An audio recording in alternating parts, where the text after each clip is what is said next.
ভীষণ স্যাটিসফ্যাকশনের একটা জায়গা থেকে আপনাদের কাছে একটা জিনিস শেয়ার করতে ইচ্ছা করলো, যে বন্ধুত্বের বিশ্বাস যে কতটা গভীর হইতে পারে তার একটা প্রমাণ দেই। আমার রুমমেটের কাছে আজকে আমি কিছু টাকা পয়সা হাওলাত চাই, তো ওর ডিরেক্টর ডেবিট কার্ড মানে ডাচ বাংলা ব্যাংকের কার্ড দিয়ে বলতেছে যে তুই টাকা উঠাই নিয়ে পিন নাম্বার দিয়ে বলতেছে।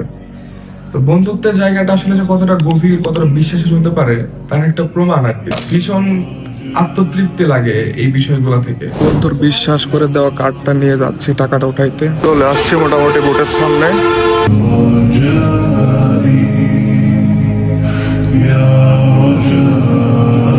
তো এটা হচ্ছে রামাদানের সৌন্দর্য, সবাই একসাথে ইফতার করতেছে। অবশ্য তো উঠানো শেষ, ইফতারের সময় হয়ে যাচ্ছে, তাই ইফতার কিনে নিয়ে আসি।